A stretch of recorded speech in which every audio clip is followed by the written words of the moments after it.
கர்த்தர் நல்லவர், கர்த்தர் நல்லவர், கர்த்தர் நல்லவர். ஆண்டவருடைய நாமத்துக்கு மகிமையும் கிருபையும் தயவும் உண்டாவதாக. நாம் கடந்த சில நாட்களாக இரவுக்கு இரவு ஜெபத்திலே யோசேப்பின் குடும்பம் என்ற தலைப்பிலே தேவனுடைய வார்த்தைகளை பார்த்து வருகிறோம். அதிலே முதலாவதாக யோசேப்பின் தாயை குறித்து, தாய் என்கிற ராகேலை குறித்து நிறைய காரியங்களை கற்றுக்கொள்ள ஆண்டவர் நமக்கு கிருபை செய்தார். இரண்டாவது, யோசேப்பின் தகப்பனாகி யாக்கோபு. அந்த யாக்கோவுக்கு யோசேப்பின் வாழ்க்கை எந்த விதத்திலே ஆசீர்வாதமாய் இருந்தது, யோசேப்பு ஆசீர்வதிக்கப்பட யாக்கோபு எந்த விதத்தில் காரணமாய் இருந்தான் என்பதை நேற்றைய தினத்திலே தெய்வ கிருபையை முன்னிட்டு தியானிக்க ஆண்டவர் உதவி செய்யும். இப்போ தாயையும் தகப்பனையும் நாம் பார்த்து விட்டோம். அடுத்தது, இந்த குடும்பத்திலே அநேகர் அறியாத ஒரு பெண் பிள்ளை உண்டு. அந்த பெண் பிள்ளைக்கு பெயர் தீனாள் என்று சொல்லப்படுகிறது. இந்த தீனாள் என்கிற பிள்ளையை குறித்த ஒரு தெளிவான சத்தியத்தை உங்களுக்கு போதிக்க வேண்டும் என்பதனால் இன்றைக்கு தீனாளை குறித்து நான் எடுக்காமல் நேரடியாய் ஆண் பிள்ளைகளுக்குள்ளாக கடந்து செல்ல விரும்புகிறேன். ஏனென்று சொன்னால், இந்த தாயாகிய ராகேல், தகப்பனாகிய யாக்கோபு, அதற்கு அடுத்தது அந்த குடும்பத்திலே பிரதானமானவன் என்று சொல்லப்படுகிறவன் ரூபன் என்கிற மூத்த மகன். இந்த ரூபனை குறித்த வேத பாடத்துக்காக பரிசுத்த வேதாகமத்திலிருந்து ஒரு வசனத்தை வாசிக்கிறேன். உபாகமத்தின் புஸ்தகம் 33ஆம் அதிகாரம் 6வது வசனம். உபாகமம் 33:6. ரூபன் சாவாமல் பிழைப்பானாக, அவன் ஜனம் கொஞ்சமாய் இராது என்றான். ரூபன் சாவாமல் பிழைப்பானாக, அவன் ஜனம் கொஞ்சமாய் இராது என்றான். இங்கு ரூபனை குறித்து, ரூபன் என்கிற நல்ல ஒரு பெயரை பார்க்கிறோம்.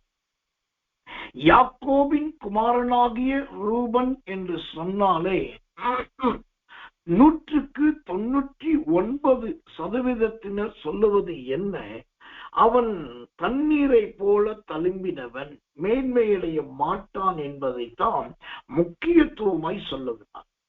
ஆனால் நமக்கு தேவன் கொடுத்த கிருபை, நமக்கு தேவன் கொடுத்த வெளிப்பாட்டின்படி நாம் எனக்கும் வேதத்தில் இருக்கிற காரியத்திலும் சரி, உலக காரியத்திலும் சரி, மற்றவர்களுடைய குற்றங்களை குறித்து நாம் அதிகமாய் பேசுவது கிடையாது.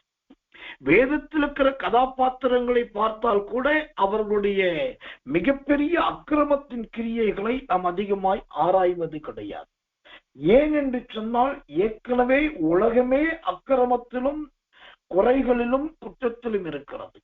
அப்ப நாமும் இன்னும் அந்த குறைகளையும் குற்றத்தை பேசுவோம் என்று சொன்னால் உலகத்தாருக்கும் நமக்கும் சம்பந்தம் இல்லாமல் போய்விடும்.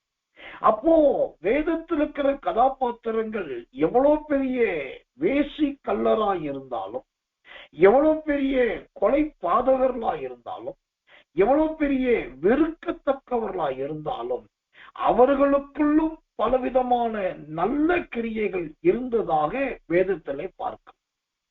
என்றைக்குமே நல்லதை பார்க்கவும் நல்லதை பேசவும் நாம் தெரிந்து கொள்வது தான் தேவனுடைய பிள்ளைகளுக்கு அழகு. உதாரணத்துக்கு, இந்த செய்திக்கு அப்பால் ஒரு உண்மையை சொல்ல, பைபிள்ல எவ்வளவுதான் தப்பானவர்கள் இருந்தாலும் அவர்களுக்குள்ளும் நல்லது இருக்கும் என்பதற்கு ஒரு மனுஷனை உங்களுக்கு காண்பிக்கிறேன். அப்போஸ்தலனாகிய பவுலுடைய காலத்துல தேமா என்கிறதான ஒரு மனுஷன் இருந்தான். இந்த தேமா என்கிற மனுஷன், அவனை குறித்து வேதம் சொல்லுகிறது, இந்த தேமா என்கிறவன் அப்போஸ்தலனாகிய பவுலோடு கூட இருந்து நல்ல ஊழியர் செய்த அருமையான மனுஷன். அப்பவரோடு பிரயாசப்பட்டவன், பவுலுக்கு ரொம்ப பிடித்தமானவன் கூட. ஆனா அந்த தேமாவை குறித்து ஒரு நாள் பவுல் தீமோத்தேயுவுக்கு எழுதும் போது சொல்லுகிறார், இப்பிரபஞ்சத்தின் மேல் ஆசை வைத்து என்னை விட்டு போனவன் அப்படின்னு பவுல் சொல்றார். இப்பிரபஞ்சத்தின் மேல் ஆசை வைத்து, இப்ப இந்த தேமா என்கிறவன் உலகத்தின் மேல ஆசை வச்சுட்டான். அவன் ஏற்கனவே ஊழியத்துல இருக்கிறான், ஊழியக்காரரோடு இருக்கிறான், வேத பண்டிதரோடு இருக்கிறான், தேவ மனுஷனோடு இருக்கிறான், நிறைய சீசர்கள் இருக்கிறாங்க, சீசர்களோடு இருக்கிறான்.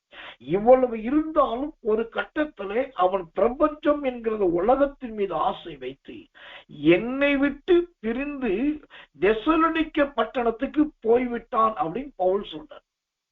அந்த 2 தீமோத்தேயு 4:10. இப்போ இந்த தேமா பிரிஞ்சு போனது உண்மைதான், அது சத்தியம், அது மறுக்க முடியாது. அவன் பிரிஞ்சு போனதை நம்ம பார்க்கிறத விட இந்த தேமா எப்படிப்பட்டவனா இருந்தான் என்று பார்த்தா அவன் நல்ல வாழ்த்துதல் சொல்லுகிறவனா இருந்தான் என்று பைபிள்ல பார்க்க. அது மாத்திரமல்ல, கர்த்தர் நல்லவன். லூக்கா என்கிற வைத்தியனாகிய அந்த சீசனோடு இருந்து நல்ல அனுபவத்தை கற்றவன். இப்படி நிறைய சொல்லலாம். இப்போ இந்த தேமா நல்லவனா இருந்தோம், அவன் பிரிஞ்சு போயிட்டான், அதை மற்றவர்கள் சொல்லுவார்கள். ஆனா நாம் என்ன செய்யணும்? அந்த தேமாவுக்குள்ள என்ன நல்லது இருந்ததோ அதைத்தான் பார்க்கணும். அதை போல இந்த யாக்கோபின் குடும்பத்துல 3வது பிரதானமானவன் என்று சொன்னால் ரூபன். இந்த ரூபன் தான் மூத்த குமாரன். இந்த ரூபன் யாருடைய பிள்ளை என்று சொன்னால், யாக்கோபுக்கு முறைப்படி முதல் விவாகம் நடந்ததே லேயாள். அந்த லேயாளுக்கு பிறந்த முதல் குமாரனா இருக்கிறார். ஆதியாகமத்தின் புஸ்தகம் 29ஆம் அதிகாரம் 32வது வசனம் அவ்விதமாய் தெளிவாய் சொல்லுது. வாசிக்கிறேன். ஆதியாகமம் 29:32. லேயாள் கர்ப்பவதியாகி ஒரு குமாரனை பெற்று கர்த்தர் என் சிறுமையை பார்த்தருளினார், இப்பொழுது என் புருஷன் என்னை நேசிப்பார் என்று சொல்லி அவனுக்கு ரூபன் என்று பெயரிட்டாள். இப்போ இந்த ரூபன் லேயாளுக்கு பிறந்த மூத்த குமாரன். தேவனுக்கு மகிமை உண்டாவதாக. சரி, இந்த ரூபனிடத்தில் அவனை குறித்து நல்ல காரியம் என்ன இருக்குன்னாக்கா, நான் அவனை குறித்து நிறைய விஷயம் சொல்றதுக்கு முன்னாடி ஒரு அற்புதமான ஒரு வார்த்தையை ஆவியானவர் எழுதி வச்சிருக்கார். அது மாத்திரம் அந்த ஆவியானவர்னா அந்த ரூபனுடைய அப்பாவே ரூபனை குறித்து ரொம்ப அருமையான ஒரு வார்த்தையை சொல்லியிருக்கார். என்ன வார்த்தை? ஆதியாகமம் 49ஆம் அதிகாரம் 3வது வசனம். ஆதியாகமம் 49:3. ரூபனே, நீ சிரேஷ்ட புத்திரன், நீ என் சத்துவமும் என் முதற் பலனுமானவன், நீ மேன்மையில் பிரதானமும் வல்லமையில் விசேஷமும் ஆனவன். இந்த ரூபனை குறித்து தகப்பன் சொல்லுகிற வார்த்தைகளில் ஒன்று, நீ விசேஷமும் ஆனவன். அப்போ கர்த்தர் நல்லவன். அவன் தண்ணீரை போல் தழுவினவன், மஞ்சத்துல ஏறினவன், திருப்பி போடாதா போ, அப்படி இப்படிலாம் நம்ம சொல்றதை விட இந்த ரூபன் யார் என்று சொன்னால் நல்ல விசேஷமானவன். அப்போ இந்த விசேஷமானவன் என்று சொன்னால் இந்த ரூபனுக்குள் என்னென்ன விசேஷம் காணப்பட்டது என்பதை நாம் நோண்டி ஆசோத்திர உயிர்ந்து வெட்டி பள்ளம் எடுத்து அவனுக்குள் இருக்கிறத ஆராய்ந்து பார்ப்போம் என்று சொன்னால், நம்முடைய வாழ்க்கையும் இப்படி இருந்தால் நல்லது என்று சொல்லக்கூடிய அளவுக்கு நம்முடைய சிந்தனைகள் மாறும். அப்போ அவன் விசேஷமும் ஆனவன். இந்த விசேஷமானவனை குறித்து தகப்பன் சொல்லுகிற 5 காரியத்தை பாருங்கள். அதே வசனத்துல ஆதியாகமம் 49:5 5 காரியம் சொல்லுகிறார். 1, நீ சிரேஷ்ட புத்திரன். 2வது, ஓ என் சத்துவமும் ஆனவன்.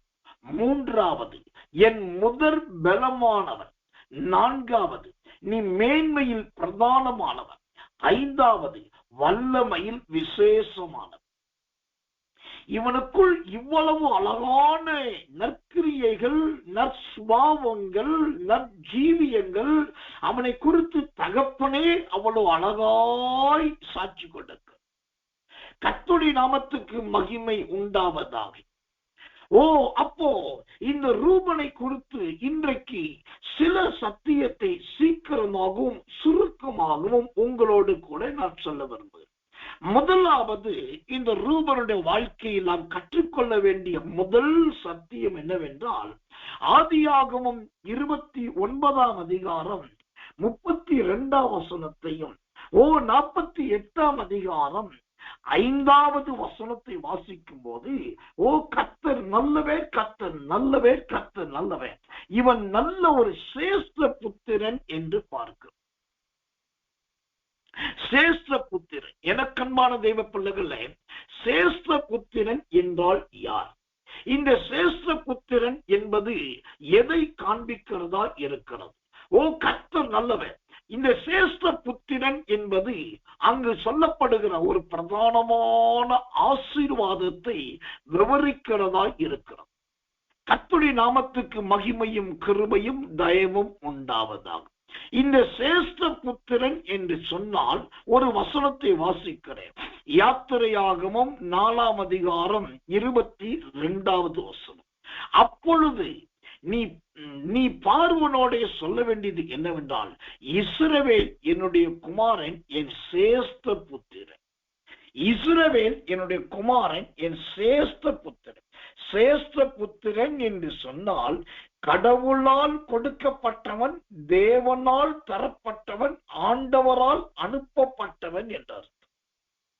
ஆனால் இந்த சேஷபுத்திரன் என்று சொன்னால் நிறைய பேர் கொடுக்கிற விளக்கம் என்ன தெரியுமா?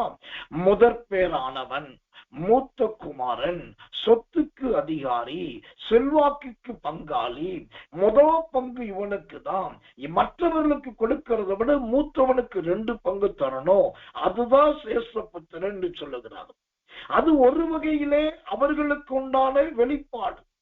ஆனா சிரேஷ்ட புத்திரன் என்று சொன்னால் ஆண்டவரால் கொடுக்கப்பட்டது, அல்லது ஆண்டவரால் தரப்பட்டவன், அல்லது ஆண்டவரால் அனுப்பப்பட்டவன் என்றார். ஏன் இந்த சிரேஷ்ட புத்திரனுக்கு ஆண்டவரால் கொடுக்கப்பட்டவன், அனுப்பப்பட்டவன், தரப்பட்டவன் அர்த்தம் சொல்லப்படுதுன்னா, இப்ப யாக்கோபை பார்க்கும். யாக்கோபை பார்த்தாக்கா அவன் கல்யாணம் பண்ணக்கூடிய தகுதி இல்லாதவன், அவன் பிள்ளை பெறக்கூடிய வாய்ப்பு இல்லாதவன். ஏன் என்று சொன்னால் அவன் தன் சொந்த தகப்பனை விட்டு, தாயை விட்டு, மாமன் வீட்டுக்கு நீண்ட தூர ராப்பகல் பிரயாணம் பண்ணி வந்திருக்கு. வந்த இடத்துல மாமன் மருமகனை மருமகனுடைய முறைப்படி அங்கு நடத்தாமல் ஆடு மேய்க்கிறதிலே அவனை பகலில் வெயிலிலும் இரவிலே பனியிலும் நனைய வைக்கிறவனுமாகத்தான் அந்த மாமனாகிய லாபான் காணப்பட்டான். அப்படியெல்லாம் பார்த்தால் இந்த யாக்கோபுடைய வாழ்க்கை எல்லாம் காய்ந்து சுருங்கி போன, விடாய்த்து போன, சலித்து போன அனுபவம். யாக்கோபு சாதாரணமானவன் அல்ல, வாழ்க்கையில சலித்து போனவன். நீங்கள் நம்பினால் நம்புங்கள். ஆதியாகமம் 30ஆம் அதிகாரம் 30ஆம் வசனம் சொல்லுகிறது, அவன் யாக்கோபு சலிச்சு போய் பேசினான். இனி நான் என் குடும்பத்துக்கு சம்பாத்தியம் பண்ணுவது எப்போது?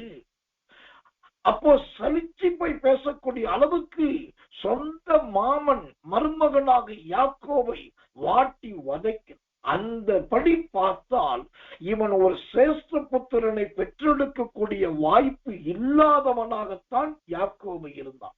ஆனால் தேவன் ஆதி முற்பிதாக்களில் 3ஆம் பிதாவாக இந்த யாக்கோபை தேர்ந்தெடுத்ததினால் தேவன் அவனை ஆசீர்வதித்தார். அவனுக்கு திருமணமானது.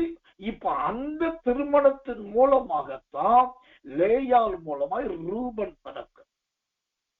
அந்த ரூபன் பிறந்தது தேவனால் கொடுக்கப்பட்டது அல்லது தேவனால் அனுப்பப்பட்டது என்றார். இந்த காலத்திலே பிறக்கிற குழந்தைகளை குறித்து நுண்ணறிவு பல பெற்றோருக்கு கிடையாது. ஆனா ஒரு 20 ஆண்டுகள் 25 ஆண்டுக்கு பின்னோக்கி நீங்க போய் பார்த்தீங்கன்னா, ஒரு குழந்தை பிறக்கிறதுக்கு முன்னாடி இல்லாட்டி பிறந்த உடனே பார்த்தீங்கன்னா சில வயதான தாத்தாமார் பாட்டிமார் இருப்பாங்க. அவங்க அந்த பிறந்த குழந்தைய வச்சு அந்த பிள்ளையோட அப்பா அம்மா அப்புறம் எதிர்காலம் அவனோட வாழ்க்கை அந்த குழந்தையுடைய ஜீவியம் எல்லாத்தையும் அப்படியே புட்டு புட்டு புட்டு புட்டு புட்டு வைப்பாங்க. பிறந்தது குழந்தை, இன்னும் அதுக்கு வாயை திறந்து கூட சொல்ல தெரியாது.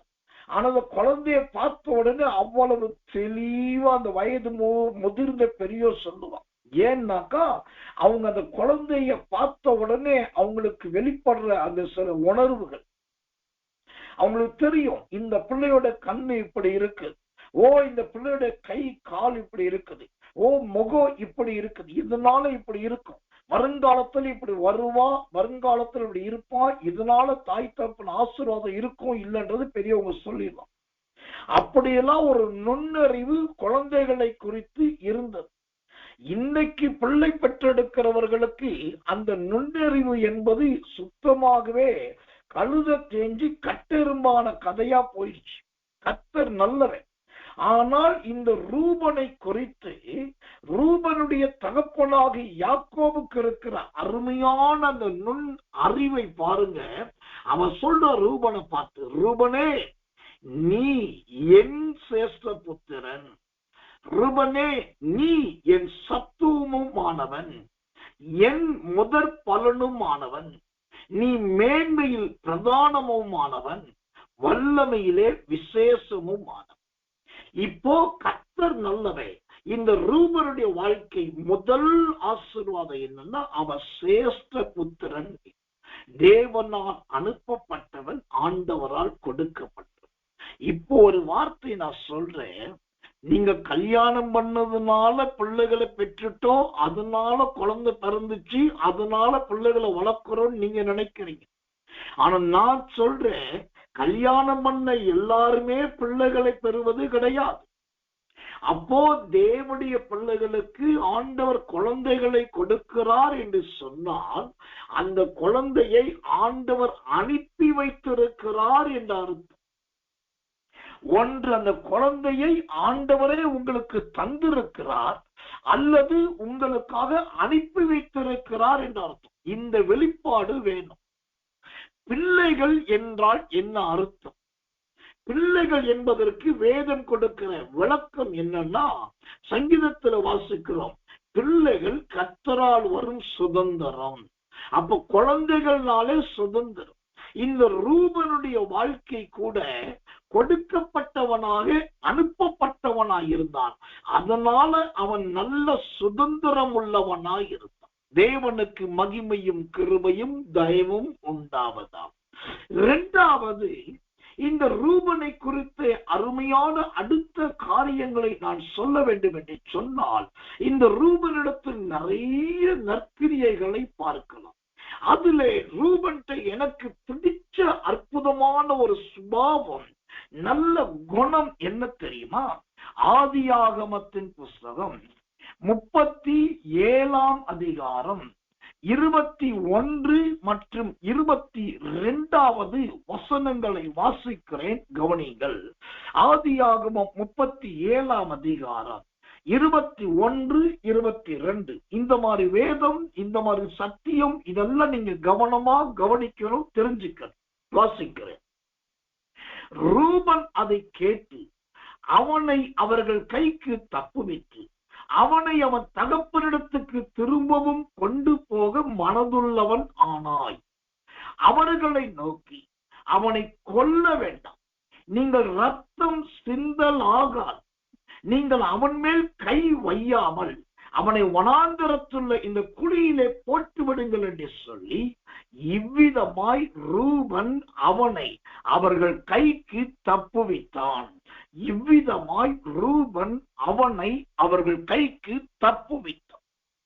இந்த ரூபன் வாழ்க்கையிலே முதலாவது சிரேஷ்ட புத்திரன். அவன் தேவனால் கொடுக்கப்பட்டவன் அல்லது தேவனால் அனுப்பப்பட்டவன்.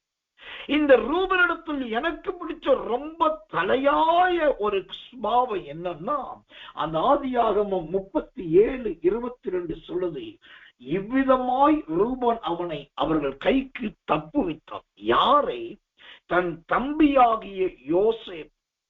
யோசேப்பை கொலை செய்யணும், கொன்று போடணும்னு சொல்லி ரூபன் கூட பிறந்த மற்ற சகோதரர்களே சொல்றாங்க.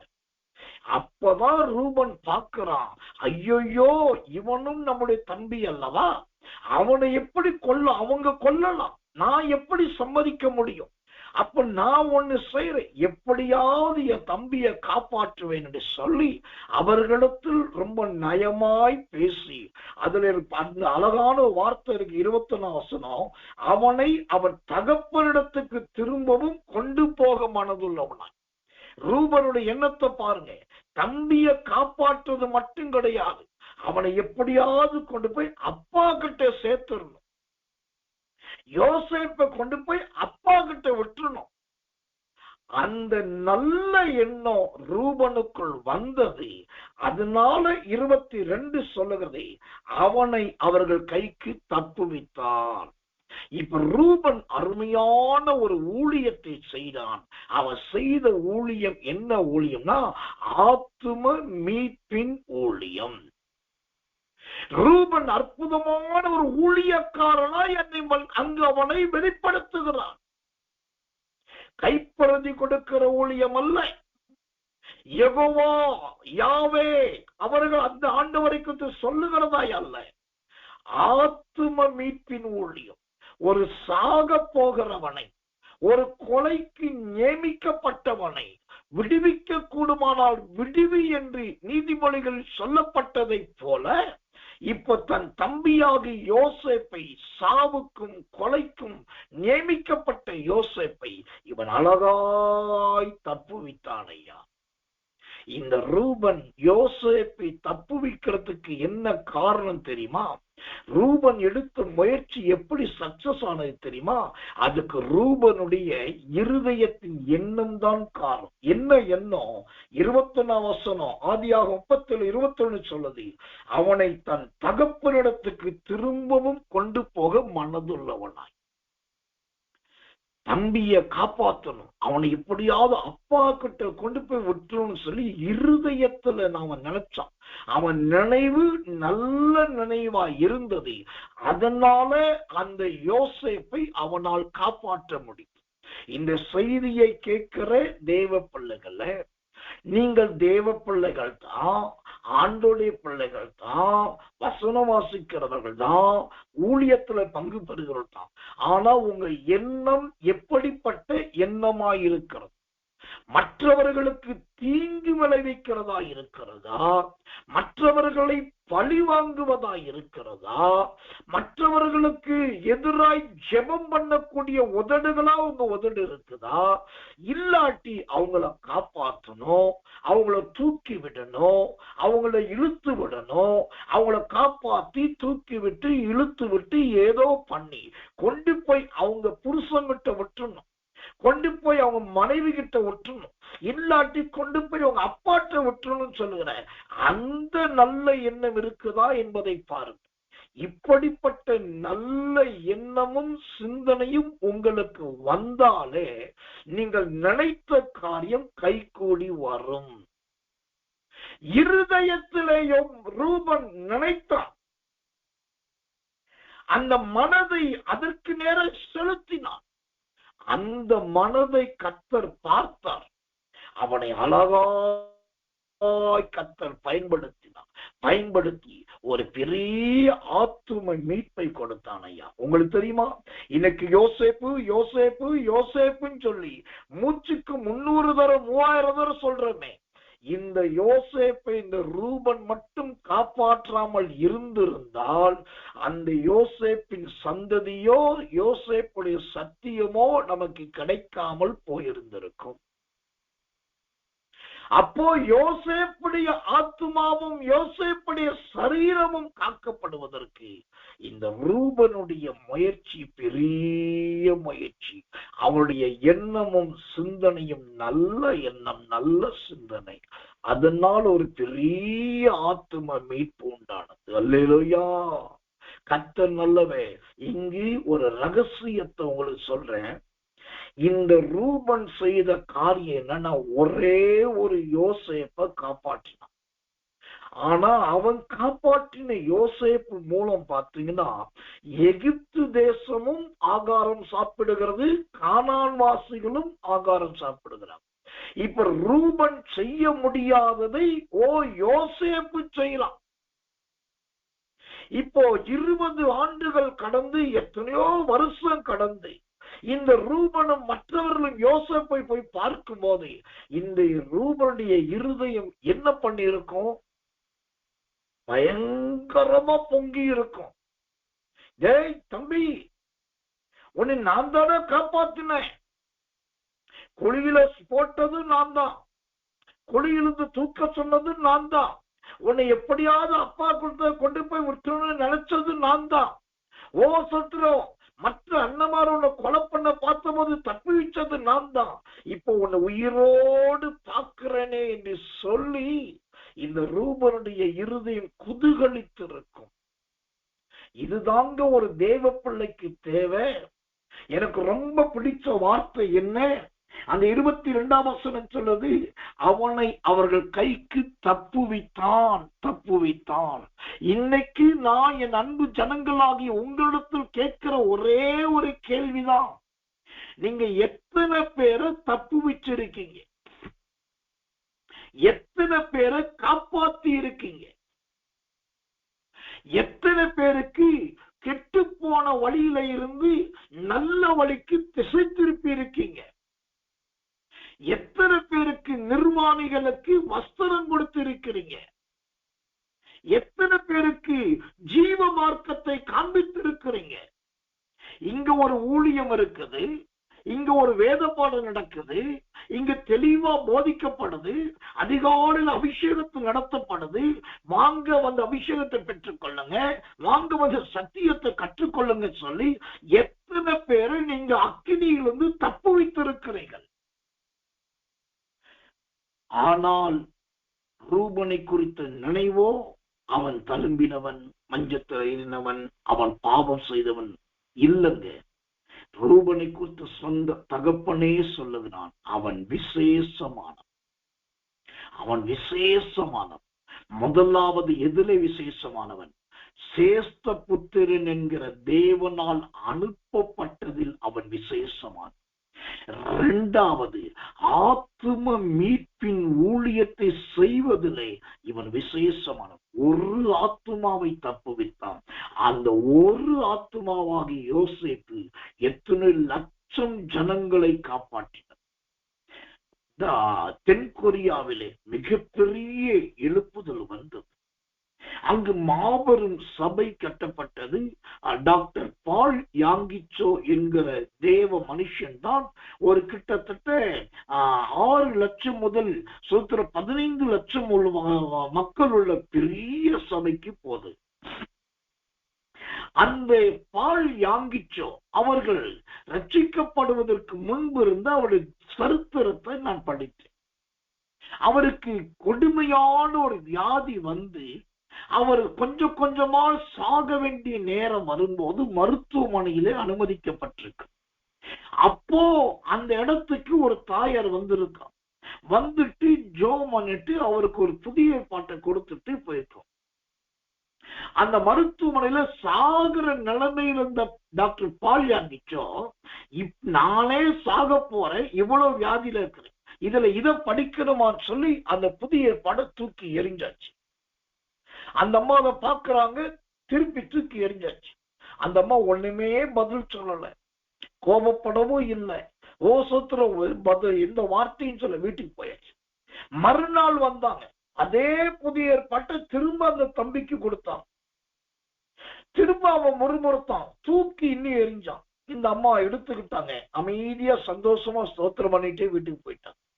மறுநாள் வந்தாங்க, திரும்பவும் அதே புதிய ஏற்பாட்டுக்கு எடுத்து அவனுக்கு கொடுத்து, தம்பி நீ தூக்கி எரி, நான் வேண்டாம் சொல்ல, ஒரு முறை படிச்சுட்டு அப்புறம் எரி, நீ முழுசா படிக்க வேண்டாம், நீ பைபிளை திறந்து உன் கண்ணுக்கு எது படுதோ அதை படி, ஒரு 10 நிமிஷம் படிச்சுட்டு அப்புறம் தூக்கி எரிஞ்சிரு அப்படின்னு சொல்லிட்டு அன்பா சொல்லி கனிவா சொல்லிட்டு கை வச்சு ஸ்தோத்திரம் பண்ணிட்டு திரும்ப அந்த புதிய பாடு கொடுத்துட்டு போயிட்டாங்க. அது அவன் இருதயத்தை தொட, அப்போதான் அவன் யோசிச்சிருக்கிறான். நான் இந்த டெய்லி தூக்கி எறிகிற இந்த அம்மா டெய்லி கொடுக்குறான். இன்னைக்கு சொல்றாங்க படிச்சுட்டு எறிய சொல்றாங்க. சரி படிப்புமே சொல்லி பைபிள்ல திறந்திருக்கிறான். அதுல சரியான ஒரு வார்த்தை, கர்த்தருடைய வார்த்தை வந்திருக்கு. வருத்தப்பட்டு பாரம் சுமக்கிறவர்களே, நீங்க எல்லாரும் என்னிடத்தில் வாருங்கள், நான் உங்களை இளைப்பாறுத்து.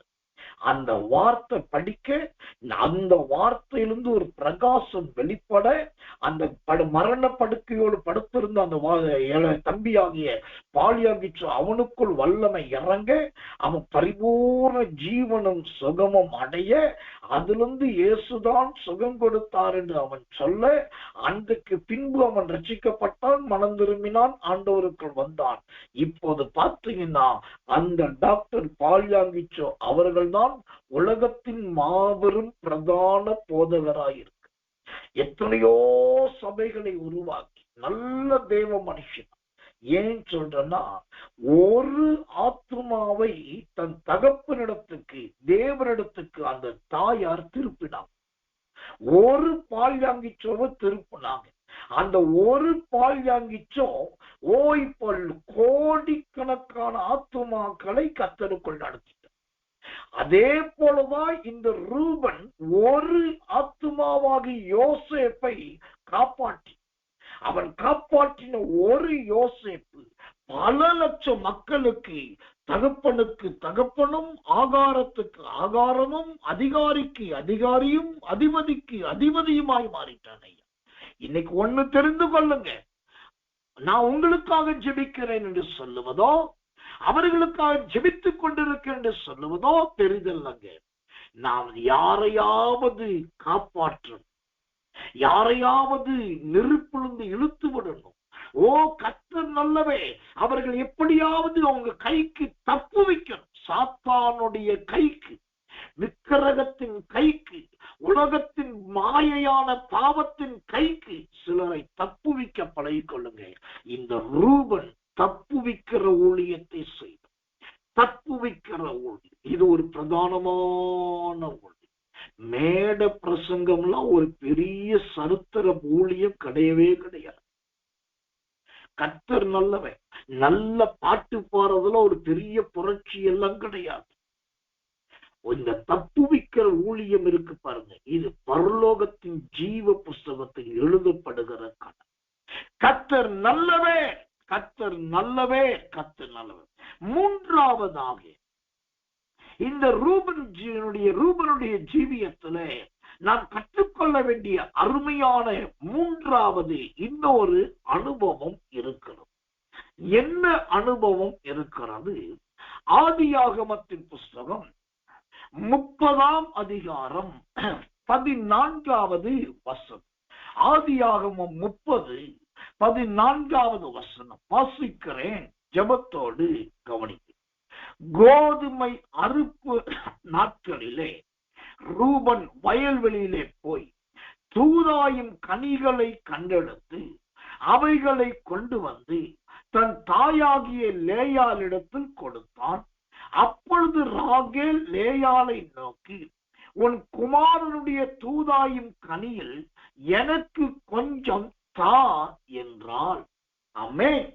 இப்போ இந்த ரூபனுடைய ஜீவியத்தில் இருக்கிறது நாம் கற்றுக்கொள்ள வேண்டிய மூன்றாவது பாடம் என்னவென்று சொன்னால், இவன் நல்ல கனி கொடுக்கிற ஒரு அனுபவம் அல்ல. நல்ல கனி கொடுக்கிறவன் என்று சொன்னால் அவன் மரமா மாறி பழமா கொடுத்தவன் அல்ல. ஒரு நாள் சாயங்கால நேரம் வயலுக்கு போறான். அப்ப கோதுமை நல்லா விளைஞ்சி தளர்ச்சி போய் தலையெல்லாம் சாஞ்சி போய் யார் வருவோ அறுப்பா நம்மளை களத்துக்கு கொண்டு போவாங்கன்னு சொல்லி கோதுமையெல்லாம் விளைஞ்சிருக்கு. அப்ப கோதுமையின் அறுவடையின் காலம். அந்த கோதுமை அறுவடையின் காலத்தின் நாட்களில் அவன் வயல்வெளிக்குள் போகும்போது அங்கே ஒரு கனியை பார்க்கிறான். அந்த கனிக்கு பேர் தூதாயும் கனி. ஓ கர்த்தர் நல்லவன், எனக்கன்பான தெய்வ பிள்ளைகளை, இந்த தூதாயும் கனி, இந்த தூதாயும் கனியை குறித்து வேதம் நல்ல அழகான நல்ல காரியத்தை நிறைய சொல்லுகிறதை நாம் பார்க்கலாம். இந்த தூதாயின் கனியை இவன் கொண்டு வருகிறான். இப்போ இந்த தூதாயின் கனிக்குள்ள ஒரு பெரிய ரகசியம் இருக்கு. நாம் தூதாயும் கனியை குறித்து சொல்லுவதை விட இந்த தூதாயும் கனியை கண்டெடுத்ததன் ரகசியத்தை சொல்ல பாருங்க. இவன் கோதுமை அறுவடை நேரத்துல வயலுக்குள்ள பல தூதாயும் கனியை கண்டெடுக்கிறான். அதை கொண்டு வந்து தன் தாயாகி லேயாள்கிட்ட கொடுக்கிறான். லேயாள்கிட்ட தன் மகன் தூதாயும் கனியை கொடுக்கிறத பார்த்துக்கிட்டே இருந்த இந்த ரூபனுடைய சித்தி, அதாவது லேயாளுடைய தங்கச்சி, அவ ஓடி வந்து சொல்றா, அக்கா உன்னுடைய தூதாயும் கனி உன் பையன் கொண்டு வந்தான ரூபன், அதுல எனக்கு கொஞ்சம் தா அப்படின்னு. உடனே ஒரு பெரிய வாக்குவாதம் வருது. திரும்ப வேற வழி இல்லை, சொந்த தங்கச்சின்னு சொல்லி அந்த லேயால் தூதாயின் கனிய அப்படியே ராகேலுக்கு கொடுத்ததான். இங்க என்ன ரகசியம்னா, அந்த ராகேல் ஏற்கனவே மலடியா இருக்கு. அவளுக்கு திருமணமானது, புருஷனோடு வாழ்கிறாள். ஆனா சூத்திர வருடங்கள் கடந்தது, குழந்தை இல்லை. அவ கூட இருக்கிற வேலைக்காரிகள் பிள்ளைகளை பெற்றெடுக்கிறார்கள். மூத்தவள் பிள்ளைகளை பெற்றெடுக்கிறார். மூத்தவளுடைய வேலைக்காரிகள் பிள்ளைகளை பெற்றெடுக்கிறார்கள். ஆனா இவளுக்கு மட்டும் பிள்ளை இல்லை. அதனால வாழ்க்கையில் நொந்து வெந்து பாதிக்கப்பட்டு அவ தன்னால வாழ்க்கை வெறுத்து போயிருக்கிற நேரத்துலதான் இந்த ரூபன் தூதாயும் கனியை கொண்டு வந்தான். ஓ கர்த்தர் நல்லவன். பைபிள் சொல்லுது, கர்த்தர் ராகேலை நினைத்தருளினார். உண்மைதான். அந்த ஆண்டவர் ராகேலை நினைத்தருளின நேரமோ இந்த ரூபன் தூதாயும் கனியை கொண்டு போய் கொடுத்த நேரமோ ஏக பொறுத்த ஒரே நேரம். இப்ப இந்த தூதாயும் கனியுடைய விசேஷம் என்ன தெரியுமா? இது குறித்து நான் சொல்ல வேண்டுமானால் ஒரு தனி வேத பாடமாய் இருக்க வேண்டும். இந்த தூதாயும் கனி ஒரு வாசனை நிறைந்தது. இந்த தூதாயும் கனி ரொம்ப வித்தியாசமான தன்மை உள்ளது. என்னன்னா, இந்த தூதாயும் கனியை ஆணோ பெண்ணோ பிள்ளை பேரு இல்லாத மலட்டு தன்மை இருக்கிற யாரானாலும் இந்த தூதாயும் கனியை புசித்தால் அவர்களுடைய மலட்டு தன்மை முழுவதுமாய் நீங்கும். அதை சாப்பிட்ட சில நாட்களுக்குள் அல்லது சில மாதம், ஒரு வாரம், சில வாரத்துக்குள்ளாக அவர்கள் கற்பம் தரிப்பதற்கான எல்லா அணுக்களும் எல்லா ஏதுக்களும் அங்கு உண்டாகும். அந்த தூதாயும் கனிக்கு அவ்வளவு பெரிய ஒரு சிறப்பு இருக்கிறது. இப்ப நல்லா கவனிக்கணும். இந்த ரூபன் முதலாவது சிரேஷ்ட புத்திரன், இரண்டாவது அவன் யோசேப்பை கொலைக்கு தப்புவித்தவன். இப்ப மூன்றாவது இவன் தன்னுடைய வீட்டிலே தன் சித்திக்கு, சோத்திரம் ராகேலுக்கு பிள்ளை பேரு உண்டாவதற்கு, இவன் சந்ததி விருத்திக்கு இவன் கொடுக்கிற தூதாயும் கனிதான் அங்கு அஸ்திபாரமாய் அமையும். ஓ கர்த்தர் நல்லவே. எனக்கன்பான தேவ பிள்ளைகளே, நாம் யாரை சபிக்கப்பட்டவன் என்று சொல்லுகிறோமோ, யார் சோத்திரம் தாயின் மஞ்சத்தில் ஏறினவன் என்று சொல்லுகிறோமோ, யாரை பார்த்து நீ தண்ணீரை போல் தழும்பினவன் மேன்மையடைய மாட்டாய் என்று சொல்லுகிறோமோ, அந்த ரூபன் மூலமாகத்தான் ராகேலுடைய வாழ்க்கை மேன்மை அடைகிறது. ஓ சந்ததி உண்டாகிறது, தலைமுறை உண்டாகிறது. இதுதாங்க கனி கொடுக்கிற வாழ்க்கை. கர்த்தர் நல்லவே. இப்படி கனி கொடுக்கிற ஜீவியங்கள் இன்றைக்கு விசுவாசிகளுக்குள் இல்லையே. இப்படி கனி கொடுக்கிற அறுவடையின் ஊழியங்கள் இன்றைக்கு ஊழியங்களில் இல்லையே.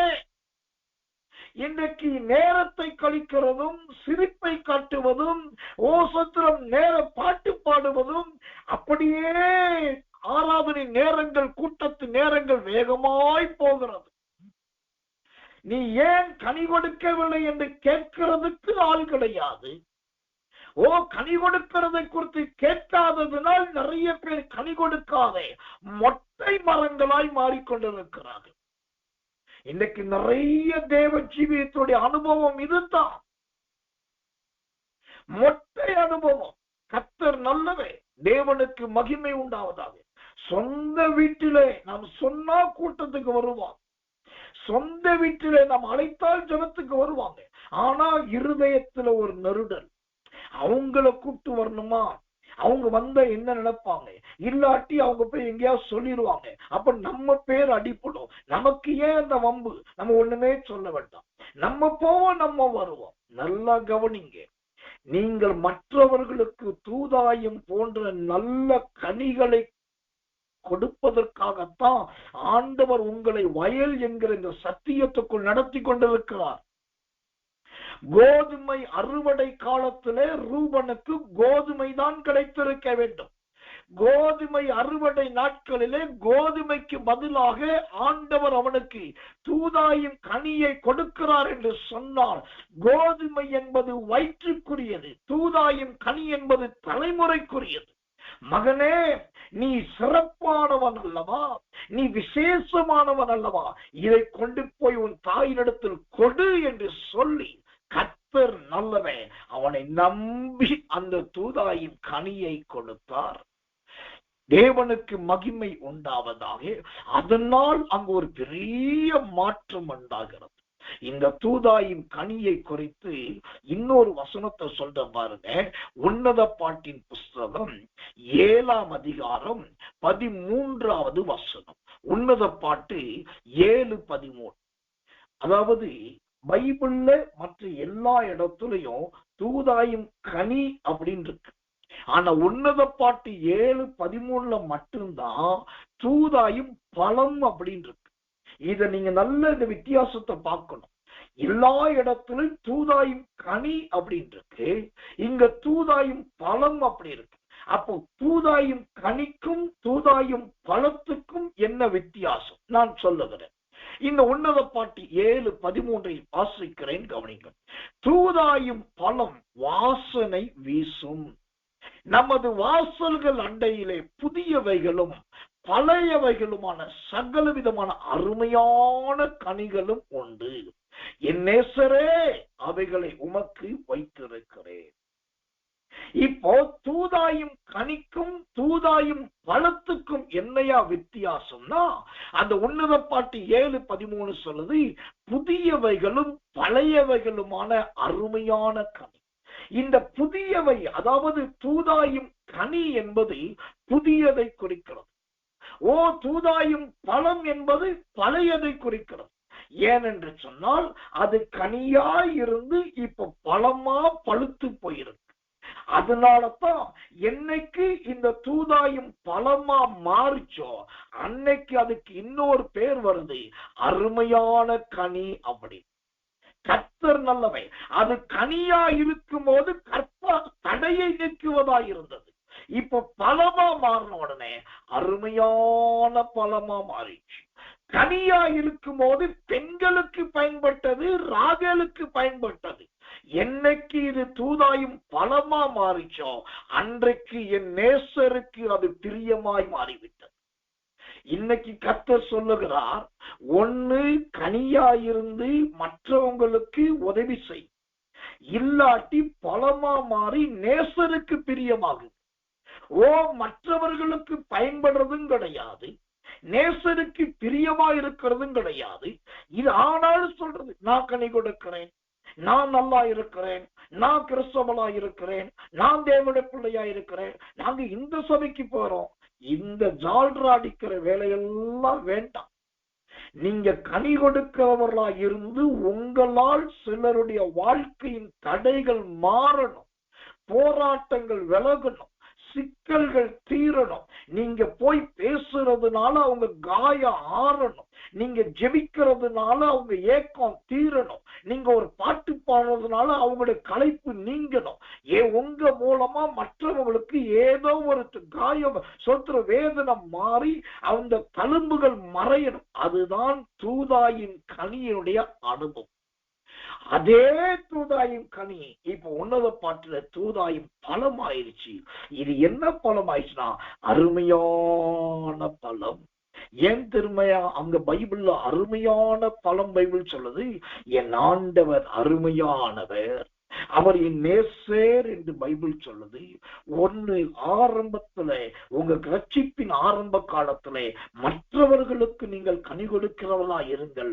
ரட்சிக்கப்பட்டு முதிர்ந்த அனுபவம் வந்துருச்சுன்னா தேவனுக்கே பலன் கொடுக்கிறவர்களாய் மாறு. இந்த தூதாயிமில் எப்படி கனி என்ற வார்த்தை பலமா மாறுதோ, இதே வித்தியாச மாற்றத்தை நீங்க காணா ஒரு கல்யாணத்துல பார்க்கலாம். காணா ஒரு கல்யாணத்துல திராட்சரசம் என்பது எல்லாருக்கும் தெரியும். அங்க 6 கற்சாடி இருக்குன்னு இருக்கு. ஆனா கற்சாடி மட்டும் 6 கிடையாது, திராட்சரசமும் 6 திராட்சரசம் இருக்கு. அந்த யோவான் சுவிசேஷம் 2ஆம் அதிகாரத்துல மட்டும் 6 திராட்சரசத்தை குறித்து இருக்கு. அந்த 6 திராட்சரசத்துல 5 முறை திராட்சரசம் இருக்குது. 10ஆம் வசனத்துல ஒரு இடத்துல ரசம் இருக்கு. ரசமாயிருக்கிறது திராட்சரசமாவது நல்லதா, திராட்சரசமாயிருக்கிறது ரசமாவது நல்லதா? இதை நாம் கவனிக்கணும். திரும்பவும் கேட்கிறேன் கேள்வி, ரசமாயிருப்பது திராட்சரசமாவது நல்லதா அல்லது திராட்சரசமாயிருப்பது ரசமாவது நல்லதா? காணா ஒரு கல்யாணத்துல முதலாவது இருந்தது திராட்சரசம், பின்னாடி அது ரசமாயிருச்சு. அப்ப திராட்சரசம் என்றால் என்ன, ரசம் என்றால் என்னன்னாக்கா, திராட்சரசம் என்பது களிப்பை உண்டாக்கக்கூடியது, மயக்கத்தை கொடுக்கக்கூடியது. ரசம் என்பது ருசியை கொடுக்கக்கூடியது, சந்தோஷத்தை கொடுக்கக்கூடியது. இதுதான் தூதாயும் கனியின் வாழ்க்கை. இந்த தூதாயும் கனி, தூதாயும் பழம், இது எதை குறிக்கிறது? ரூபனுடைய ஜீவியத்தை காண்பிக்கிறது. ஒரு காலத்திலே அவன் கனியா இருந்தான். ஓ கர்த்தர் நல்லவன். பிற்காலத்திலே பழமாய் மாற வேண்டியவன் சில இடர்களுக்கு உள்ளான். அவன் பலமாக முடியவில்லை. இது நமக்கு வைக்கப்பட்ட சவால்.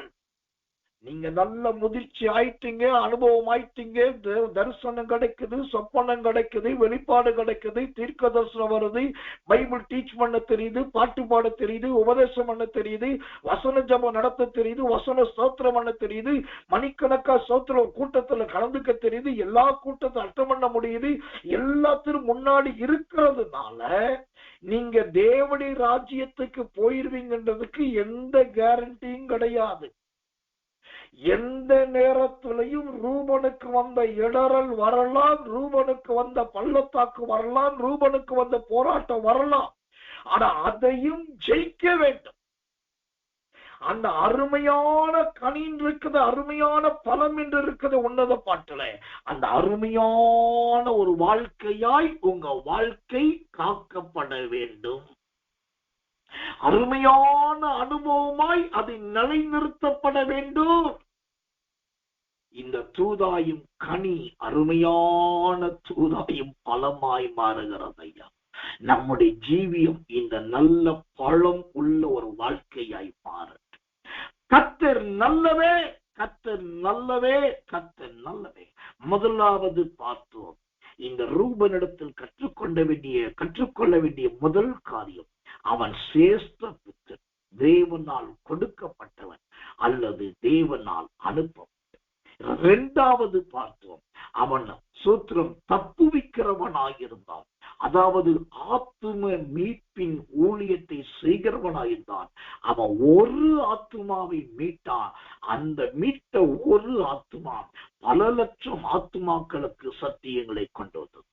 மூன்றாவது, இந்த ரூபனுடைய வாழ்க்கையில அருமையான தூதாயும் கனி இருந்தது. அந்த தூதாயின் கனியினால் ராகேலுடைய கற்ப தடை மாறினது. ஓ சூத்திரம், பிள்ளை பேரு உண்டானது, தேவனுடைய மகிமை காணப்பட்டது. இப்ப இங்க ஒரு ரகசியத்தை சொல்றேன் பாருங்க. இந்த யோசேப்ப குழியில தூக்கி போடணும், இல்லாட்டி அவனை கொல்லணும், கொன்னுட்டு அந்த ரத்தத்தை சட்டையில தெளிக்கணும், தெளிச்சுட்டு சட்டையை கொண்டு அப்பாட்ட காட்டுற எல்லாரும் சொல்லிட்டாங்க. எல்லாரும் ஒருமுகப்பட்டு முடிவெடுத்தாச்சு யோசேப்பை கொல்றதுக்கு. ஆனா ரூபனுடைய ஆவி மட்டும் ஏன் தெரியுமா அங்க தவிச்சது?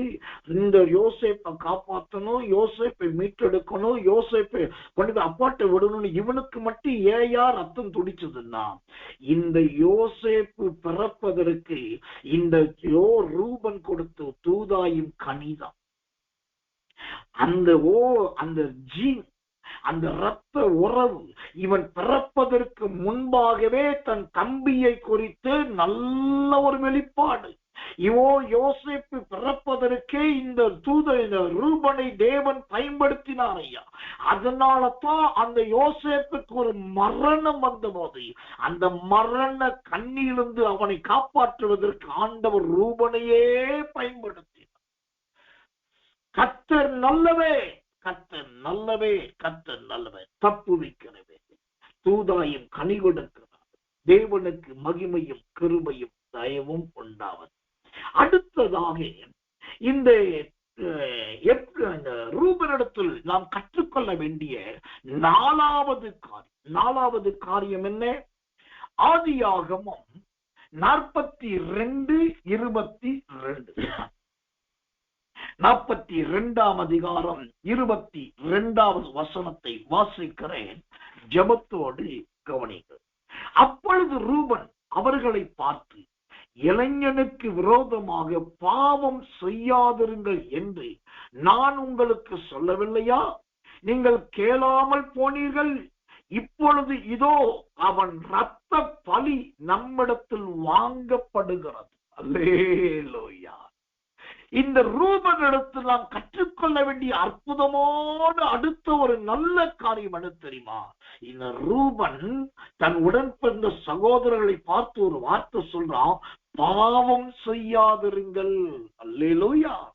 பாவம் செய்யாதிருங்கள் என்று சொல்லுகிறவன் மாத்திரமல்ல, அவனுடைய சகோதரர்கள் பாவம் செய்யாதபடிக்கு அதை தடுக்கிறவனாய் இருக்கு. எவ்வளவு அழகான நல்ல குணம், எவ்வளவு அற்புதமான நல்ல ஸ்பாவம்.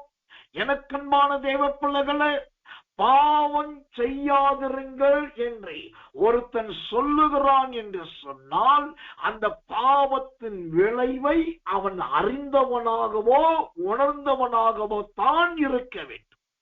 அவனால தான் அந்த பாவத்தின் விளைவை தெளிவாய் சொல்ல முடியும். இப்போ இந்த பாவம் செய்யாதிருங்கள் என்று சொல்லுவதற்கு காரணம் என்ன தெரியுமா? கர்த்தர் நல்லவே, இவன் கோத்திரத்தின் ஆசீர்வாதத்தை இழந்து அவனுக்கு சேர வேண்டிய சுதந்திர பாக்கியத்தை இழக்கிறான். சொந்த தகப்பனால் ஒரு பக்கத்திலே புகழப்பட்டாலும் மறுபக்கத்திலே வையப்படுகிறான். இதெல்லாம் தெரிஞ்சதுனாலதான் அவன் சொல்றான், எப்பா பாவம் செய்யாதிருங்கள். ஓ கர்த்தர் நல்லவே, பாவம் செய்யாதிருங்கள். இந்த வார்த்தை அவன் சொல்றான் அப்படின்னாக்கா எவ்வளவு நல்ல ஒரு குணம் அவன்கிட்ட இருக்கு பாருங்க. இந்த பாவம் செய்யாதிருங்கள் என்ற வார்த்தை பைபிள்ல இன்னொரு இடத்துல இருக்கு. அதாவது முத ஆதியாகமம் 42:22 இருக்கு. இதற்கு அடுத்தது இந்த பாவம் செய்யாதிருங்கள் என்ற வார்த்தை, முழு வார்த்தை எங்க வருதுன்னா எபேசியர் 4ஆம் அதிகாரம் 26ஆம் வசனம் சொல்லுகிறது, நீங்கள் கோபம் கொண்டாலும் பாவம் செய்யாதிருங்கள். அல்லேலூயா. இப்ப என்ன சத்தியம்? இந்த ரூபனோடு கூட பிறந்த சகோதரர்கள் மற்றவர்கள் நல்ல கோபக்காரர்களாக இருக்கிறார். கர்த்தர் நல்லவை. அந்த கோபக்காரர்களா இருக்கிறவர்களை பார்த்துதான் அவன் சொல்லுகிறான், பாவம் செய்யாதிருங்கள். இத சொல்றதுக்கு அவனுக்கு எவ்வளவு ஒரு தைரியம் இருந்திருக்க வேண்டும். கூட இருக்கிறவனே கேட்டிருப்பான், சொந்த சகோதரன் இன்னொருத்தன் கேட்டிருப்பான், காத் கேட்டிருப்பான், நப்தலி கேட்டிருப்பான், இல்லாட்டி சிமியோன் கேட்டிருப்பான், யாராவது கேட்டிருப்பான். நீ மட்டும் யாரு? நீ எங்க கூடதான இருக்கிற? நம்ம ஒன்னாதானே உட்கார்ந்து சாப்பிட்டோம். ஓ சத்துரம், பலவர்ண அங்கில ரத்தத்தை துவைக்கும் நீ கூட தானே இருந்த. பாவம் செய்யாது நீ மட்டும் எப்படி சொல்ற? அப்ப நீ பாவம் செய்யலாம் கேட்டிருக்கலாம். ஆனா அங்க வாக்குவாதம் வர வேண்டிய சூழ்நிலை வந்திருக்கும். ஆனா வாக்குவாதத்தை குறித்து இந்த ரூபன் கவலைப்படவில்லை. எதிர்த்து பேசுகிறவர்களை குறித்து அவன் கவலைப்படவில்லை. தன்னை குற்றம் சாட்டுகிறவர்களை குறித்து அவன் கவலைப்படவில்லை. ரூபனுடைய நோக்கம், ஒரே நோக்கம், என் சகோதரர்கள் பாவம் செய்யக்கூடாது. அல்லேலூயா. எவ்வளவு தன் சகோதரர்களுக்காக பரிதபிப்ப பாருங்க. இதே பரிதபிப்பதான் யோசத்திரம் ஐஸ்வர்யவான் லாசருவின் வாழ்க்கையில பார்க்கிறோம். அந்த ஐஸ்வர்யவான் மரித்து நரகத்துக்கு போன உடனே சொந்த சகோதரர்களுக்காக பரிதபிக்க ஆபிரகாம பார்த்து சொல்றான், ஐயா, கீழே என் சகோதரர்கள் 6 பேர் இருக்காங்க, அவங்களுக்கு சொல்றதுக்கு யாரும் இல்லை, இந்த லாசரு அனுப்பி வைங்க, அவன் போய் சொன்னா உடனே ரட்சிக்கப்படுவாங்க. இங்க கவனிங்க, கூட இருக்கிற உயிரோடு இருக்கிற ரூபன் உயிரோடு இருக்கிற சகோதரர்களுக்காக பரிதபிக்கிறான். லாசருவின் வாழ்க்கையில செத்து போன ஐஸ்வர்யவான் நரகத்துல போய் தன் சகோதரர்களுக்காக பரிதபிக்கிறான். ஆனா இன்னைக்கு இருக்கிற கிறிஸ்தவர்களோ, இன்னைக்கு இருக்கிற தேவ பிள்ளைகளோ மற்ற யாரை குறித்த பரிதபிப்பும் கிடையாது. ஏன் அண்டா பெரிய அண்டா, எனக்கு தான் தானியம் விளையணும், எனக்கு தான் கோதுமை வரணும், எனக்கு தான் தூதாயும் கனி கிடைக்கணும், எனக்கு தான் சேஷபுத்திரம் கிடைக்கணும், எனக்கு தான் சுபிச்சம் கிடைக்கணும், நான் தான் யோசிப்பா இருக்கணும், நான் தான் திராட்சை செடியா இருக்கணும், நான் தான் வில்லா உறுதியா நிற்கணும், நான் தான் கண்மலையா மாறணும், நான் தான் கோட்டையா மாறணும், எல்லாம் நான் தான், எல்லாம் எனக்கு தான். இதுதான் இன்றைக்கு இருக்கிறவருடைய மனநிலைமை. ஆனா அன்றைக்கு இருந்த ரூபனுடைய மனநிலைமை அப்படி அல்ல. அவன் பாவம் செய்ய போகிறவர்களை பார்த்து தடுக்கிறான், பாவம் செய்யாதிருங்கள். நரகத்துல இருக்கிற ஐஸ்வர்யவான் சொல்றான், ஐயோ, நான் வந்த இடத்துக்கு என் சகோதரன் வரக்கூடாது. இந்த பரிதவிப்பு தன் மனைவி ரட்சிக்கப்பட வேண்டும் என்று எத்தனை புருஷன்மாருக்கு இருக்கு. இந்த பரிதவிப்பு தன் சொந்த தம்பி மனம் திரும்பணும் எத்தனை அண்ணன்மாருக்கு இருக்குது. தன் கணவன் ரட்சிக்கப்பட வேண்டும் என்று எப்படியாவது இந்த நரகத்துக்கு போயிடக்கூடாது, பாவம் செய்யக்கூடாது எத்தனை மனைவிமாருக்கு இருக்கு.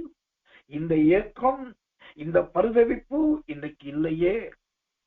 இன்னொரு இடத்துல பாத்தீங்கன்னா இதே பரிதவிப்பு, கல்யாணமே பண்ணாத ஒரு பிரம்மச்சாரி, கல்யாணம் பண்ணாத ஒரு கட்ட பிரம்மச்சாரி, அந்த கட்ட பிரம்மச்சாரி தேம்பி தேம்பி சட்டையை கிழிச்சுக்கிட்டு அழுகிறான். எங்க தெரியுமா? அப்போஸ்தலனாகிய பவுல் அப்படி நடந்து போயிட்டு இருக்கான். போயிட்டு இருக்கும் போது அங்க ஒரு கல் இருக்குது, அறியப்படாத தேவனுக்குன்னு எழுதியிருக்கு. அதை பார்த்த உடனே ஐயோ, அறியப்படாத தேவன் அப்படின்னா கடவுள்னா இவங்களுக்கு யாருன்னே அறியல, ஆனா அறியாத ஒன்ற தெய்வம் சொல்றாங்களே சொல்லிட்டு அவன் கதறி அழுதான் ஐயா, வஸ்திரத்தை கிழித்து கொண்டான் ஐயா. அந்த அறியப்படாத தேவன் யார்? அவர்தான் இயேசு என்று தைரியமா சொல்ல ஆரம்பிச்சான் ஐயா. இப்படிப்பட்ட ஏக்கம் தானே இன்னைக்கு ஜனங்களுக்கு தேவை. இப்படிப்பட்ட ஆத்தும பாரம் தானே ஒவ்வொருத்தருக்கு தேவை. உங்களுக்கு ஒண்ணு தெரியுமா? ஒரு காலத்துல மனுஷனுடைய ஆயுசு நாட்கள் 110 இருந்தது. அப்புறம் அது 100 மாறிச்சு. அப்புறம் 85 ஆச்சு. அப்புறம் அப்படியே 73, 72, 75 ஆச்சு. இப்ப பாத்தீங்கன்னா அதிகபட்சம் ஒரு மனுஷனோட வாழ்க்கை 60 வருஷம் கூட அவன் உயிரோடு இருக்கிறதுல. நான் சொல்றது குடிக்காதே, வெறிக்காதே, மதுபானம் பண்ணாதே, பெரிய பாவம் பண்ணாதே, நல்ல சுகமாக்கத்தோடு சுகமா வாழ்றவனே வாழ்ற வாழ்க்கை 60 வருஷம் தான். அதுக்குள்ள செத்துறான். அப்ப அந்த அளவுக்கு வாழ்நாள் குறுகி போய் விட்டது. இந்த வாழ்நாள் குறுகின காலத்திலே எவ்வளவு தீவிரமாய் நாம் போய் பாவம் செய்யாதே என்று சொல்ல வேண்டும், பாவம் செய்கிறவர்களை தடுக்க வேண்டும். அந்த பாவத்தை குறித்து சொல்லும் போது இந்த ரூபன் அழகான ஒரு வெளிப்பாட்டை சொல்றான் பாருங்க. அது ஆதியாகும் 42:22 இளைஞனுக்கு விரோதமாய் பாவம் செய்யாதிருங்கள் என்று நான் உங்களுக்கு சொல்லவில்லையா? நீங்கள் கேளாமல் போனீர்கள். இப்பொழுது இதோ அவன் இரத்த பழி நம்மிடத்தில் வாங்கப்படுகிறான். எனக்கன்பானவர்களே, பாவம் செய்கிறவர்களை பார்த்து பாவம் செய்யாதிருங்கள் என்று சொல்லாவிட்டால் அதுவே ஒரு இரத்த பலிதான். நீங்க சொல்லணும் தானமா உங்களுக்கு 66 புஸ்தகம் உள்ள வேதாகமத்தை கற்றுக் கொடுத்தார். நீங்க இதை போய் சொல்லணும்னு சொல்லிதானே உங்களுக்கு ஒரு ஆலயத்தை ஒரு போதகரை கொடுத்தார். நீங்க இதெல்லாம் போய் தெரிவிக்கணும் தானே இப்படி ஒரு இயேசுவின் வல்லம ஊழியத்தை இரவுக்கு இரவு ஜபத்தை கொடுத்தார். இதெல்லாம் கேட்டு தெரிஞ்சு அறிஞ்சு வச்சுக்கிட்டு யார்ட்டையும் போய் தடுக்கல, யாருக்கும் சொல்லலனாக்கா அதுவே நம்ம தலைமையில் வர்ற இரத்த பலிதான், இரத்த பலிதான். எனக்கன்பானவர்களே, இன்னைக்கு தெளிவான ஒரு சத்தியத்தை கற்றுக்கொள்ளும். சமயம் வாய்த்தாலும் வாய்க்காவிட்டாலும் சுவிசேஷத்தை சொல்லுங்க. நேரம் கிடைத்தாலும் கிடைக்காவிட்டாலும் சிலருக்காகலும் இயேசுவை அறிவிங்க. விருப்பம் இருந்தாலும் இல்லாவிட்டாலும் கொஞ்சம் பேரையாவது ஜெபத்துக்குள்ள கூட்டத்துக்குள்ள கொண்டு வாங்க. அவங்களையும் சத்தியத்தை கேட்க வைங்க, அவங்களையும் ஜெபிக்க வைங்க, அவங்களுக்கு உபதேசத்தை கற்றுக் கொடுக்க வழி பண்ணுங்க. அப்போ நாம் குற்றமில்லாமையில் கைகளை கழுவுகிறவர்களாய் மாறுவோம். அப்பொழுது அந்த இரத்த பலிக்கு நாம் நீங்களாம். கர்த்தருடைய நாமத்துக்கு மகிமை உண்டாவதா. கர்த்தர் நல்லவே, கர்த்தர் நல்லவே, கர்த்தர் நல்லவே. அப்போ இந்த ரூபனுடைய வாழ்க்கையில் நாம் கற்றுக்கொள்ள வேண்டிய அற்புதமான 4வது காரியம், ஓ பாவம் செய்யாதிருங்கள் என்றும். கர்த்தர் நல்லவே.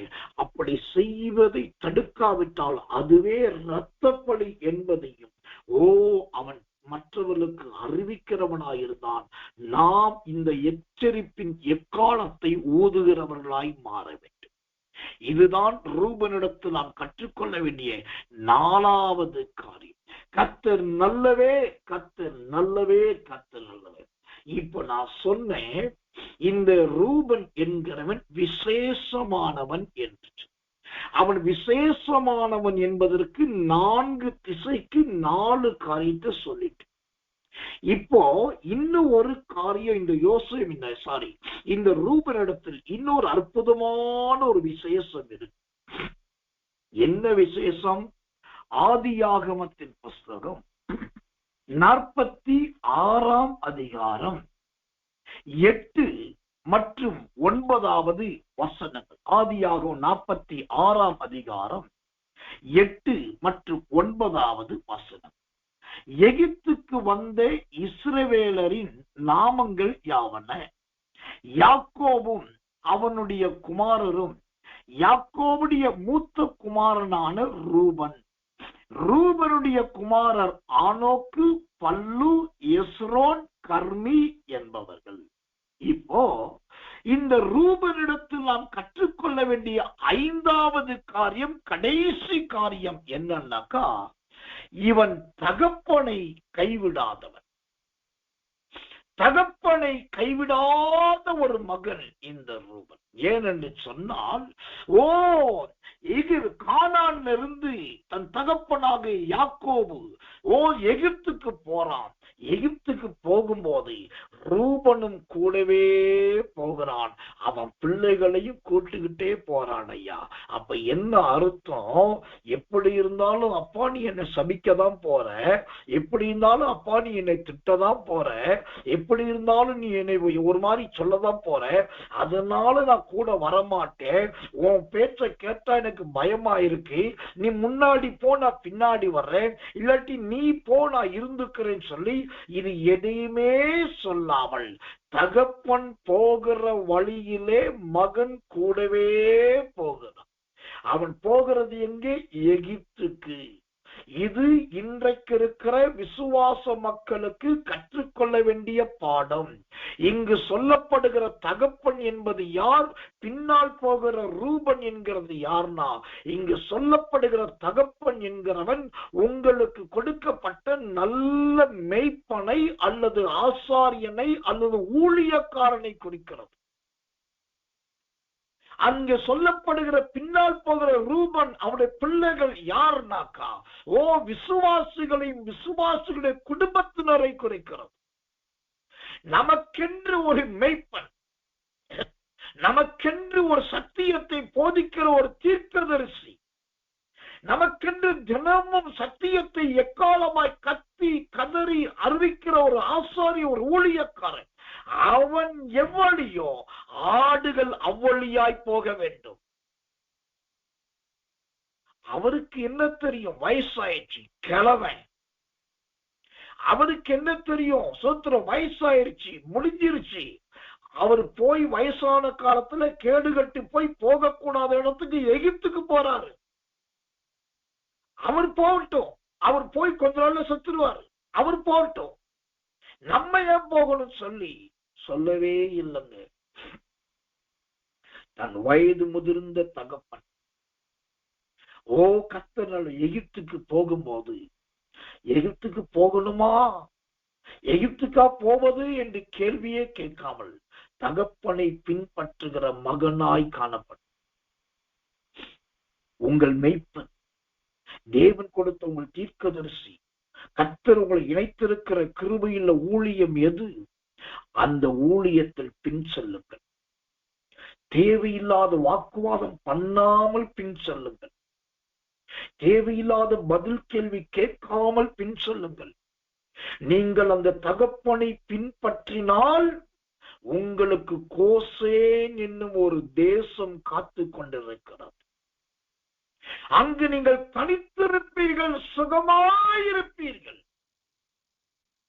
இந்த ரூபன் தன் தகப்பனோடு தன் பிள்ளைகளோடு கூட தகப்பனை பின்பற்றுகிற மகனாய் மாறி, இங்கு சொல்லப்படுகிற தகப்பன் தேவன் கொடுக்கிற அருமையான நல்ல ஊழியக்காரர்கள்.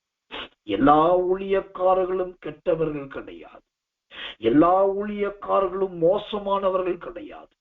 எல்லாருமே தவறான வழிகாட்டுகிறவர்கள், எல்லாருமே டான்ஸ் ஆடுகிறவர்கள், எல்லாருமே அப்படி இப்படிப்பட்டவர்கள், எல்லாருமே திருடர்களும் பொய்யர்களும் கலவர்களும் கிடையாது. இன்றைக்கும் தப்பி பிழைத்த சில அப்போஸ்தலர்கள் இருக்கிறார்கள். இன்றைக்கும் வைராக்கியமும் வல்லமையுள்ள சில தீர்க்கதரிசிகள் இருக்கிறார்கள். இன்றைக்கும் உண்மையும் உத்தமமாய் இருக்கிற போதக பிதாக்கள் இருக்கிறார்கள். இன்றைக்கும் தேவனுக்காக ஜீவனை கொடுக்கக்கூடிய சுவிசேஷர்கள் இருக்கிறார்கள். எல்லாரையும் நான் பழி போடக்கூடாது. இங்கு கற்றுக்கொள்ள வேண்டிய சத்தியம் என்ன? உங்களுக்கு ஓசத்துல தப்பி போகத்தக்கதான வழிகாட்டுகிறவர்கள் யாரோ அந்த வழிகாட்டிகளை தவறாமல் பின்பற்றுங்கள். யோவான் சுவிசேஷம் 10ஆம் அதிகாரம் என்று விசுவாசிக்கிறேன்.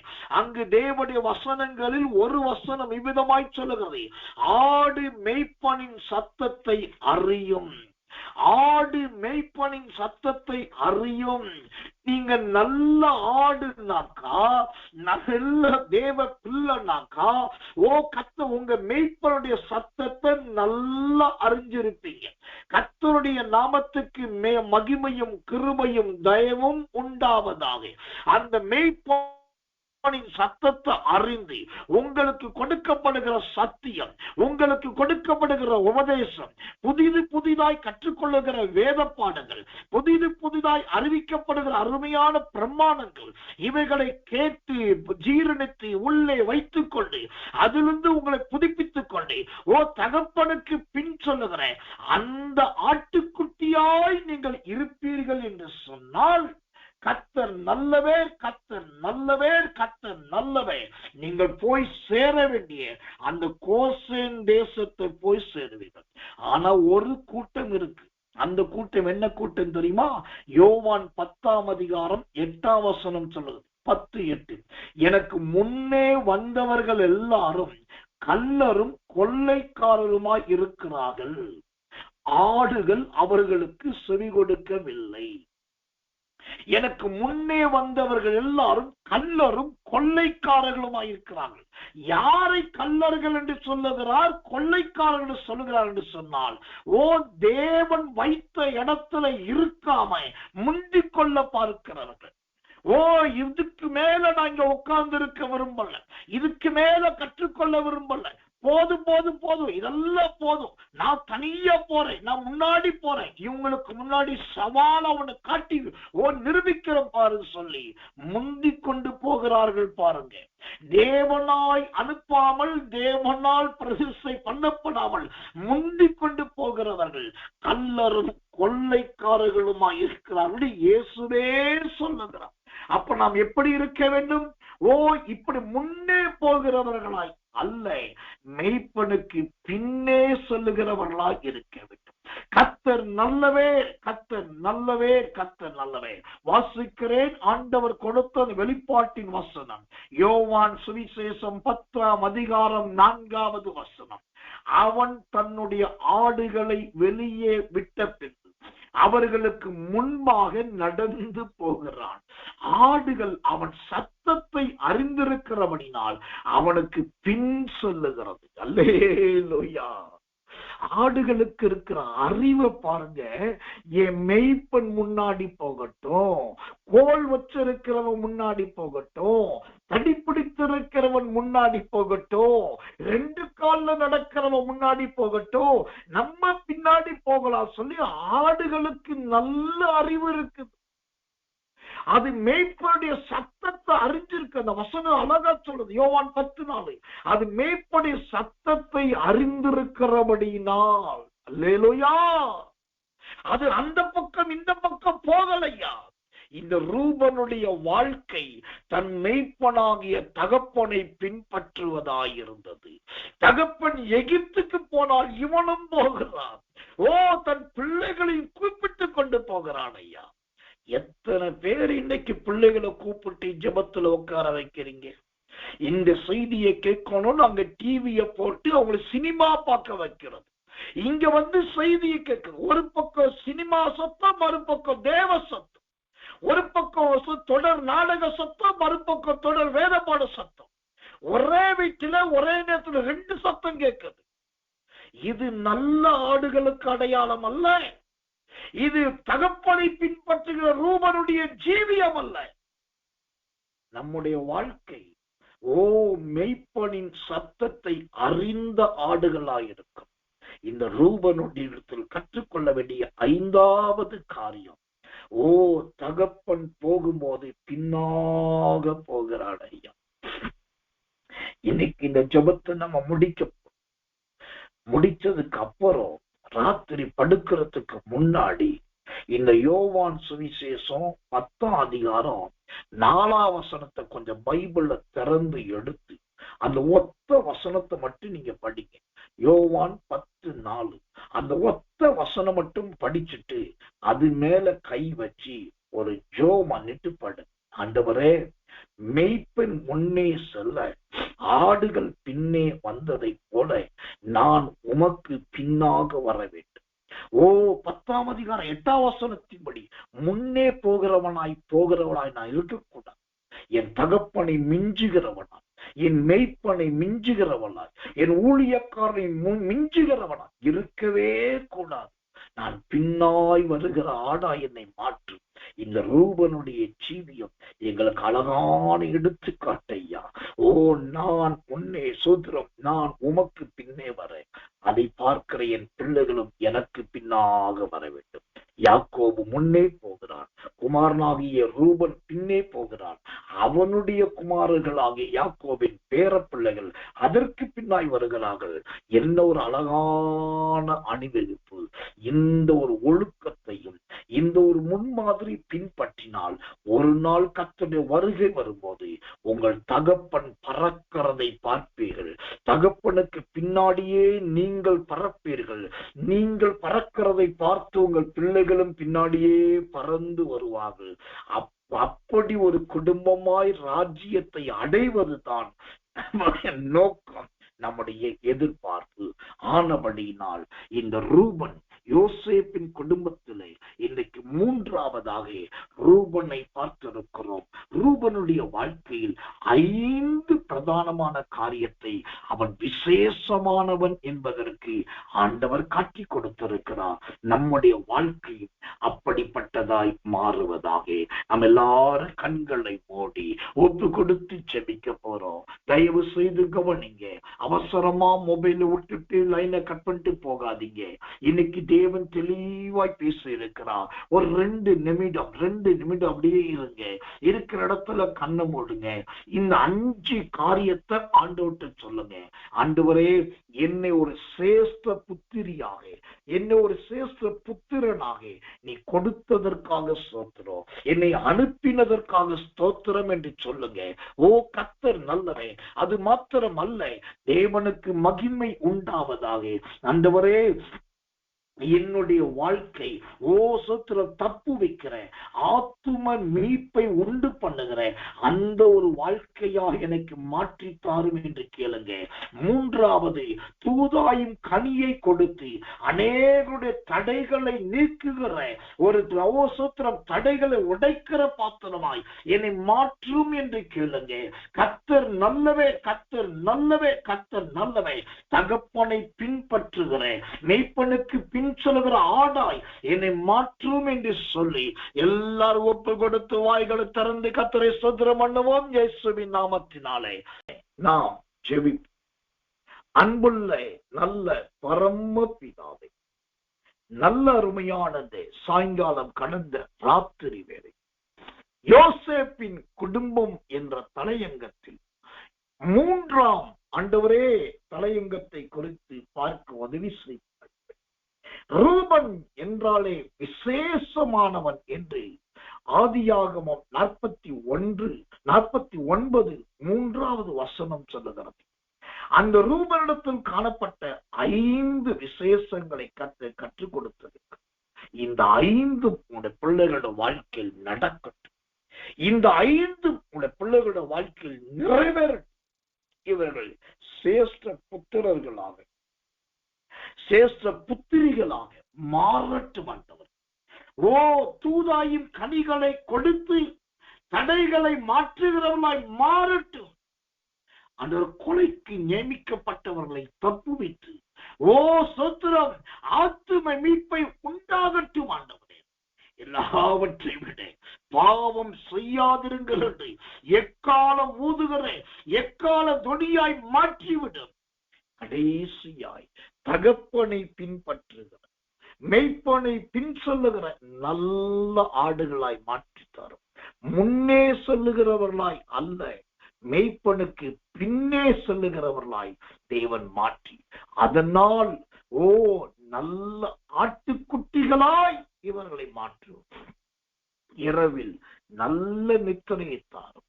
கெட்ட சொப்பனங்களுக்கும் வியாதிகளுக்கும் பலவீனங்களுக்கும் பொல்லாப்புகளுக்கும் விலக்கி காத்து அதிகாலை இருட்டோட ஜெபத்திலே கலந்து கொண்டு தேவனுடைய அபிஷேகத்தை பெற்றுக்கொள்ள கர்த்தர் உதவி செய்யும்.